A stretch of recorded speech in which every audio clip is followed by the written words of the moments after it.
Everyone's asking the same real estate questions right now, but no one's giving the full truth until now. If you're buying, selling, or investing in real estate right now, probably have questions. But here's the thing, the wrong answer could cost you thousands. So I'm breaking down the real, unfiltered answers to all those questions that everyone's asking and what those answers mean for you. And also, if you're looking to buy, sell, or invest in 2025, click the first link in the description and it'll take you through the entire process of exactly what to do to get there. Is now the right time to sell my home?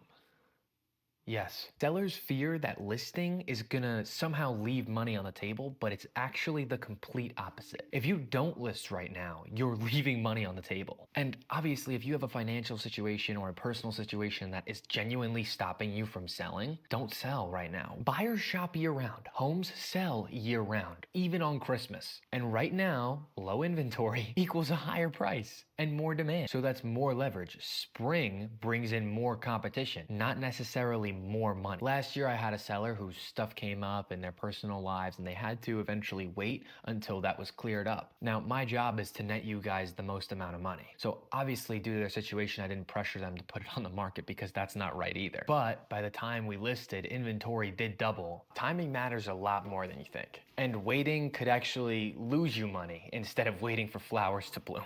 Should I buy with interest rates too high? Here's the truth. Buyers are scared to commit to a 6 to 7% rate. And it makes sense. They are high. I'm not going to sit here and tell you they're not high. That's stupid. But you have to remember that the rate you buy isn't the rate you'll live with. Most buyers refinance in 12 to 18 months when rate shifts, if they do, because they might not. So that's something you have to keep in mind. So if you're waiting for that, don't.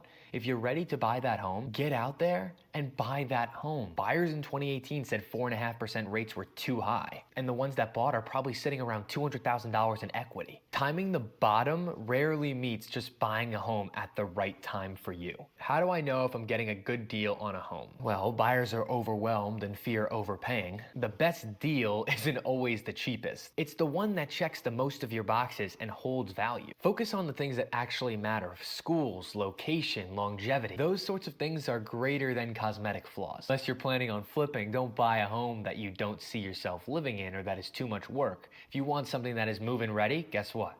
Try and find something that's move-in ready. So I was working with two buyers at the same time, and we actually got a home under ask for one of them. 2 months after that, they had a job situation where their job completely changed and they needed to relocate completely. There was another couple that just loved this home. I mean, literally, they loved it. And it was crazy. There was a ton of offers. So we actually had them go over ask. But in the end, they ended up with more equity, better schools, and zero regrets. In fact, they're still there till this day, where the other buyers had to spiral and make a decision because it didn't fit their lifestyle. So the best deal is the one that best fits your criteria, not necessarily the lowest price. Why isn't my home selling?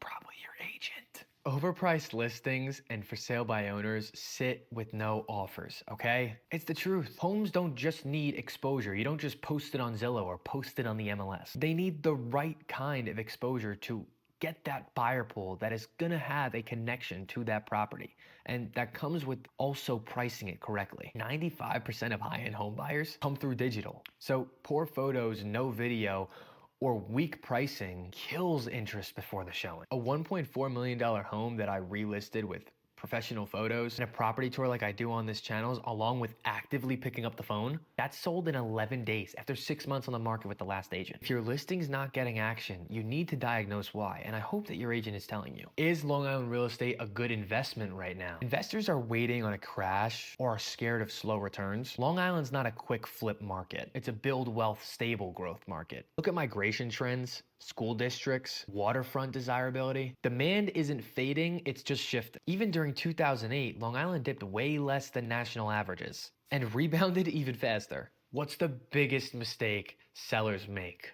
Ooh, here's the truth. Most sellers think their home will sell itself because it's nice. It's not about how you see your home. It's about how buyers do. First impressions aren't in the foyer. They're made online. If your advertising doesn't stop the scroll, they're not going to be interested. How can I stand out when buying in a competitive market? Buyers lose out again and again with low offers or slow action. A lot of the times it's the second one because you wait and you wait and you wait and you're like, I saw this, I don't know, I'm going to wait until see if they maybe get off. And then it's done. It's sold. It's under contract. You're like, well, what? It's not always about offering the most. It's about writing the offer that's the hardest to turn down. I've had buyers win against higher bids using speed, clean terms, and emotional positioning. Is it smarter to rent or buy in Long Island? I've been seeing this everywhere. Renters are scared of high prices, but also scared of wasting money. Rents are rising faster than mortgage payments. So if you plan to stay for longer than 3 years, buying will probably build you more wealth. Every rent check builds your landlord's equity. Your own home builds yours. In Nassau, the average rent is over $3,000 a month. That's $108,000 in just 3 years. How do I know if I'm overpaying for a home? Buyers are terrified of regret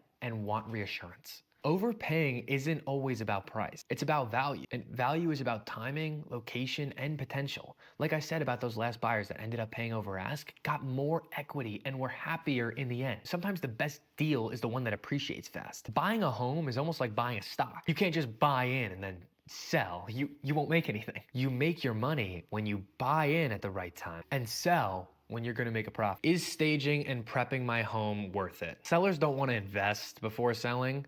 They just want offers.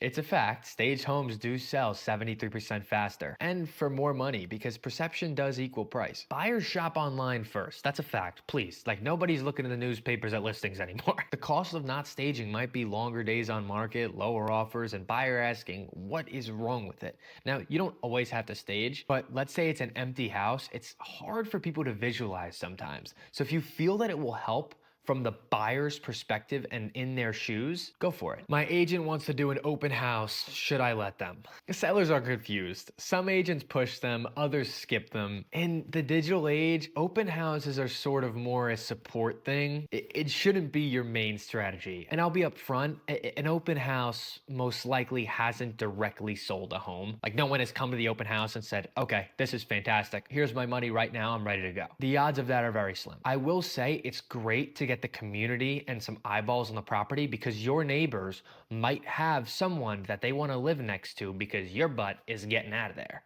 So they might want to move grandma and grandpa in there. But also it does help the agents sort of get a list of people that at least showed interest in the property and we can reach out to them afterwards. So I would give them the chance. Just make sure they're doing it for the right reasons because the goal isn't just to host an open house for a few hours. It's to turn it into offers. Should I renovate my kitchen before I list? Sellers worry about wasting money or leaving money on the table. It depends on what the buyers in your neighborhood are actually looking for. Some renovations are worth every penny. Others get ignored completely. Whenever I'm talking to someone, they said, I think I'm gonna renovate stuff before we do. We have to actually dive into what the cost of that renovation would look like, what they would get for the renovation, and what we can estimate they would get after. And if it makes financial sense for them to still go through with that renovation, then it makes sense and they totally should. Sometimes it's more beneficial to just leave it as is because if you renovate it, and let's say the buyer sees that it's renovated, but they're like, oh yeah, it's very nicely done. It's pretty recent.